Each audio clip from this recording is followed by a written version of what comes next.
Le programme de lutte contre la cécité, mais également le partenaire l'ONG Direct Aid, qui a pratiquement pris en charge toute l'activité. Je pense que c'est une activité qui va se dérouler sur 5 jours, du 20 au 25, et dont l'objectif est de prendre en charge 1000 cataractes. Donc vous voyez, c'est cet appui, cet appui-là, comment aller être pris en charge tous ces malades.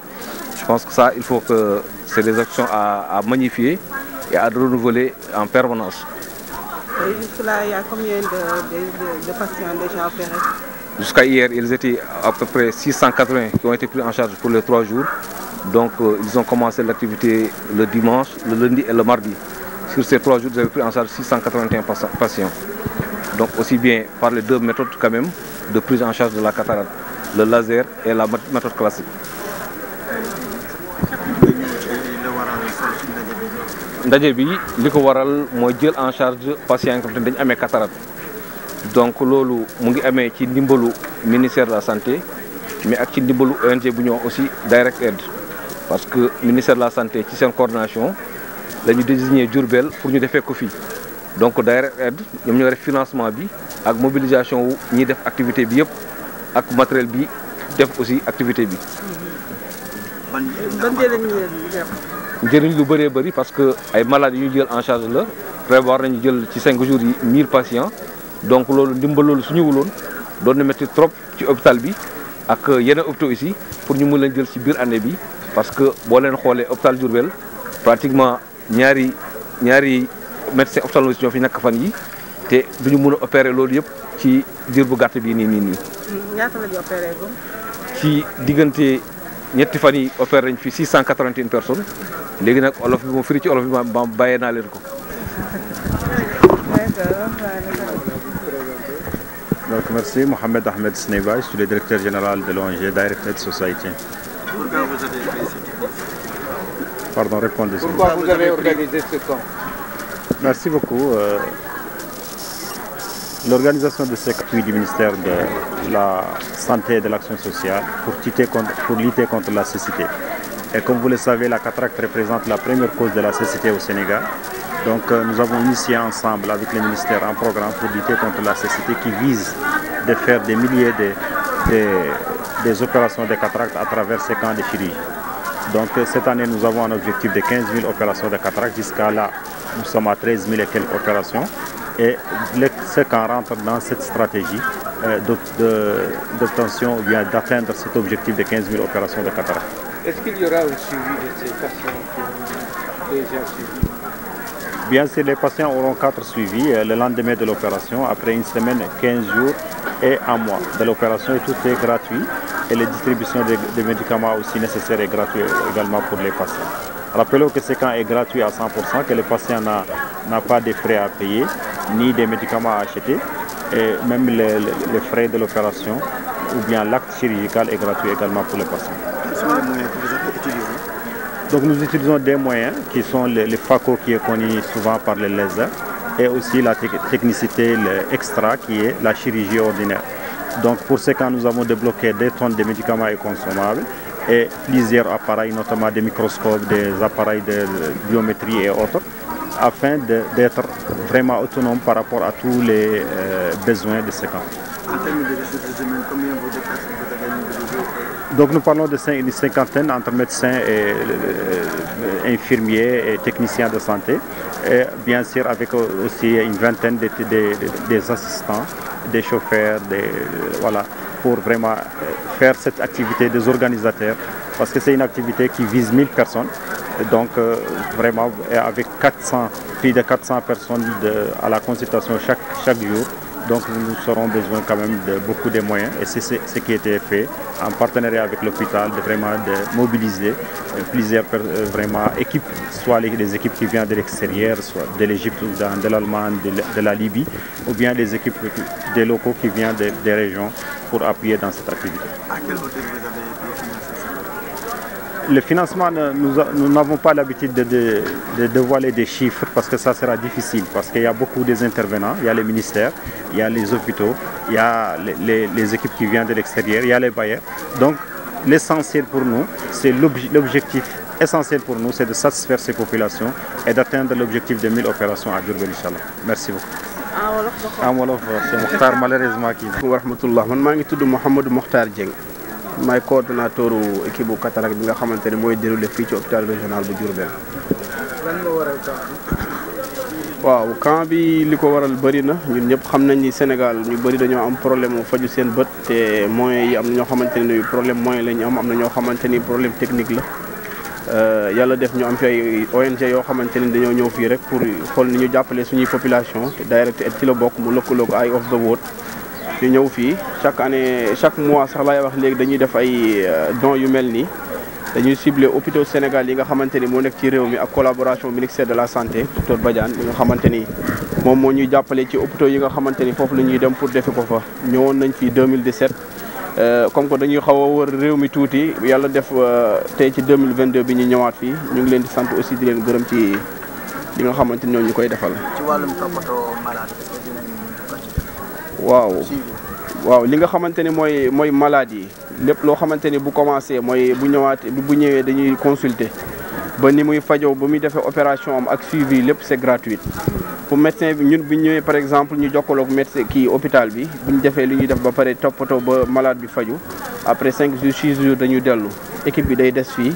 mu gisee ak directeur général hôpital bi mu xool modalité yi nga xamante ne moom la ñuy jokkoog ophtalmo bi nga xamante ne moo ne ci hôpital bi comme ça maladie bu ñu ñëwee ñu defal leen ay suivi yoo xamante ni te duñu fay dara gratuite la. ci wàllum nit yi ngeen di mobiliser pour ñu def coopération. waaw nit ñi bëri nañu alhamdulilah loolu par exemple. waaw personnel médical bi comme que dañoo am collaboration ak ministère de la santé ñoom bu ñu ñëwee kenn ku nekk si ñoom day am assistant bi nga xamante ne hôpital bi nga xamante ne moom la ñuy liggéeyee on peut parler de à peu près 6 ba 7 personnes ñi nga xamante ni ñooy jàppale ñi nga xamante ni mooy médecins yi mais en terme de général de ressources humaines dina toll plus de 30 personnes ndax maladie mooy ñi nga xamante ne mooy nekk ci base bi nga xamante ni foofu la ñuy nekk biométrie bi ak test bi anesthésie buntu bloc solal yére yeeg yooyu dinañ dépasser à peu près 30 personnes. waaw objectif de pour 5 jours yi ñu ngi dina toll ci 1000 instant bi nii ci wàllum opération bi ci 3 jours yi am nañ ci 682 opérations. bu dee consultation bi ñi nga xamante ne am nañ cataracte wala amuñu cataracte consultation bi dinañ def par jour plus de 400 personnes te chaque jour noonu lay demee après ñu tànn si te bu ñu defee opération par jour dañuy jël à peu près 70 ba 80 personnes yi nga xamante ni dañ leen defal déjà test pour bu ñu ñëwee directement suba dañuy def anesthésie ñu dem opérer leen. par jour aussi opération bi mu ngi toll ci 250 personnes démb 250 personnes lañ def premier jour bi 180. merci beaucoup. wa rahmatullah man maa ngi tudd Mouhamadou Mokhtar Dieng maay coordonnateur équipe bu cataracte bi nga xamante ne mooy déroulé fii ci hôpital régional bu Diourbel. lan moo waral camp bi. waaw camp bi li ko waral bëri na ñun ñëpp xam nañ ni Sénégal ñu bëri dañoo am problème mu faju seen bët te moyens yi am na ñoo xamante ne problème moyen la ñu am na ñoo xamante ni problème technique la. yàlla def ñu am fi ay ONG yoo xamante ni dañoo ñëw fii rek pour xool ni ñu jàppale suñuy population te Direct Aid ci la bokk mu lëkkaloo ko Eye of the World ñu ñëw fii chaque mois sax laay wax léegi dañuy def ay dons yu mel nii dañuy ciblé hôpitaux Sénégal yi nga xamante ni moo nekk ci réew mi ak collaboration ministère de la santé docteur Badiane bi nga xamante ni moom moo ñuy jàppale ci hôpitaux yi nga xamante ni foofu la ñuy dem pour defi ko fa ñëwoon nañ fii 2017 comme que dañuy xaw a wër réew mi tuuti yàlla def tey ci 2022 bi ñu ñëwaat fii ñu ngi leen di sant aussi di leen gërëm ci li nga xamante ni ñoo ñu koy defal. ci wàllum toppatoo waaw li nga xamante ni mooy malade yi lépp loo xamante ni bu commencé mooy bu ñëwee dañuy consulter ba ni muy fajoo ba muy defee opération am ak suivi lépp c'est gratuit. pour médecin bi ñun bu ñu ñëwee par exemple ñu jokkaloog médecin kii hôpital bi bu ñu defee li ñuy def ba pare toppatoo ba malade bi faju après 5 jours 6 jours dañu dellu équipe bi day des fii mu gisee ak directeur général hôpital bi mu xool modalité yi nga xamante ne moom la ñuy jokkoo ak ophtalmo bi nga xamante ne moo ne ci hôpital bi comme ça maladie bu ñu ñëwee ñu defal leen ay suivi yoo xamante ni te duñu fay dara gratuite la. waaw nit ñi bëri nañu alhamdulilah sa loolu par exemple. waaw personnel médical bi comme que dañoo am collaboration ak ministère de la santé ñoom bu ñu ñëwee kenn ku nekk si ñoom day am assistant bi nga xamante ne hôpital bi nga xamante ne moom la ñuy liggéeyee on peut parler de à peu près 6 ba 7 personnes yi nga xamante ni ñooy jàppale ñi nga xamante ni mooy médecin yi mais en terme de général de ressources humaines dina toll plus de 30 personnes ndax maladie mooy ñi nga xamante ne mooy nekk ci base bi nga xamante ne foofu la ñuy nekk biométrie bi ak test bi anesthésie buntu bloc solal yére yeeg yooyu dinañ dépasser à peu près 30 personnes. Un sentiment de satisfaction. Satisfaction parce que nous savons tous que l'hôpital régional de Diourbel ne dispose pas suffisamment de ressources humaines en la matière pour la prise en charge de ces nombreux malades. Je crois que l'ONG Direct Action ne peut être que vraiment la bienvenue. Ici au Bawol, ce qui nous permettra vraiment de satisfaire toutes ces populations qui souffrent de cette pathologie. Vous avez vu ensemble, nous avons tous vu cette marée humaine, donc cette foule immense qui est venue vraiment ici à l'hôpital, espérant vraiment avoir un secours pour pouvoir vraiment au moins guérir une des pathologies qui est les cataractes. Vous permettez tout d'abord, avant de commencer mes propos, vraiment de saluer cette coopération multilatérale. Je ne dis pas bilatérale parce que c'est multilatéral. Il y a beaucoup ici de nationalités, des médecins de nationalités différentes. Donc nous avons des Égyptiens, des Libyens, des Mauritaniens, etc. Donc Direct Action, je crois que nous savons tous qu'il est là pour secourir les populations dans les domaines aussi variés. Et aujourd'hui, il a choisi vraiment d'organiser un camp de cataractes au niveau de la région de Diourbel. Je crois que toute la population de Diourbel, par ma voix, s'est réjouie vraiment de l'organisation de ce camp. Et le maître mot maintenant à dire, c'est de les remercier, de remercier l'ONG et vraiment tout cet appui en direction vraiment des populations. Nous savons tous que c'est une opération qui coûte assez cher et nous savons tous aussi que les moyens des fois font défaut. Et maintenant, avoir quelqu'un, une ONG, qui vient en appui à ces populations, je crois que nous pouvons dire merci du fond du cœur et toute la population de Diourbel vraiment dit merci à l'ONG Direct Action qui nous a permis vraiment de réaliser cette importante opération au niveau de la région de Diourbel. ginnaaw bu ñu nemmee ko ne nit yu bari ñëw nañu ci camp bi ban njàngat la ko. waaw gannaaw bu ñu santee suñu borom ñëpp ci julli ci yonent bu tedd bi li ñu war a def mooy ñu sant suñu borom sant ONG bu xam ne moo ñu may lii ndaxte lii daal vraiment fierté la pour ñun waa Diourbel ndax bu ñu sañoon lépp lu xam ne fii ñoo ko war a def ñu def ko wante nag comme suñu loxo jotu suñu ginnaaw ñu am ñeneen ñu jegee fële ñëw di ñu jàppale yaakaar naa lu ñu war a njëkk def mooy leen ñu leen ñu wax jërë ngeen jëf donc vrai kon nag waa ONG bi par ma voix toute la population de Diourbel ni li ñuy wax jërë ngeen jëf yàlla na leen suñu borom fay ndax yàlla moo mën a fay yàlla na leen suñu borom fay ndax boo xoolee nga ne junney doomu aadama nga war la ñuy faj kooku yaakaar naa boo ko xoolee rek réy na lool ci ñun ndax ñun ñoo ko doon def wante nag xam na ne nag aussi recherche de partenaire ku leen ko fekk coopération multilatérale diggante réew ak réew fi doon ko fekk diggante aussi ay réew ak ay ONG fi doon ko fekk te ñëpp xam na liggéeyu ONG bi ci biir Sénégal ndax mi ngi fii nee na ma nga fa ci hôpitalu xale yi Diamniadio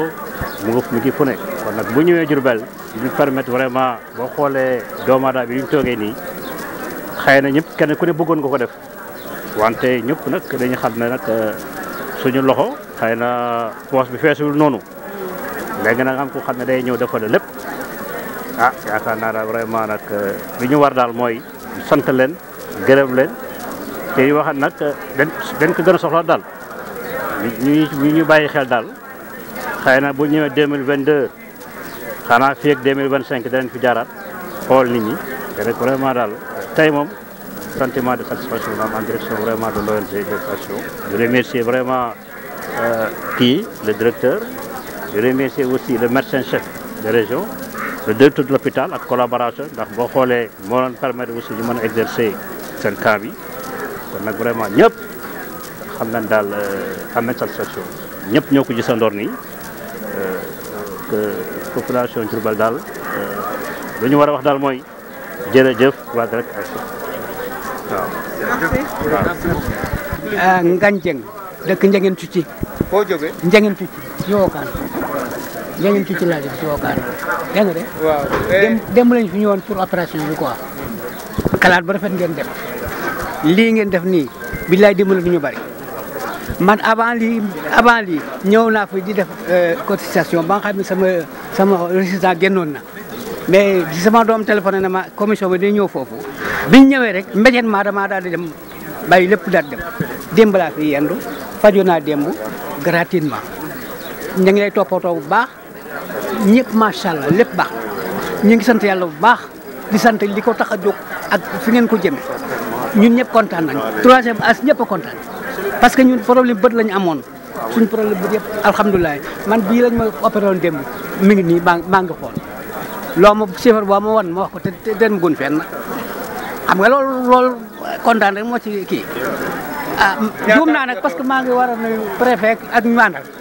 waaw wax dëgg yàlla di leen gon waaw léegi beneen bi moo des beneen bi itam ñoo ma jëlee fee ne ma ndax man ngaa mën a kontaan naa ci ndax li ma yor sama xol bi pour wax leen ko ci lu baax ma dem taxaw wax ko rek moo ma gënal man maa ngi leen di sant bu baax di leen gërëm te li jaate kii 3 ans ñetti at maa ngi sama bi mënu gis bii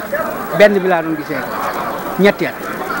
dégg nga de sama doom bi nekk Dakar na ma léegi da ngay dem ñu defal la cotisation fii ci hôpital du am nañu fay wàcc ay bët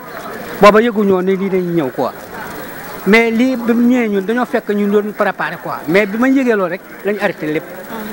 te am na ñeneen ñu ñëw ñu dëkk ci village bi ñëw ndax gis naa fi waa Xooxa gis naa fi waa Cucci ak ñu waa Wokane ñu bari gis naa leen fii di leen sant bu baax di leen gërëm man nag Ngagne Dieng laa tudd dëkk Wokane Cucci waaw kontaan ci yéen waaw Ndulo waaw communauté rurale Kanibé kii moom Kanibé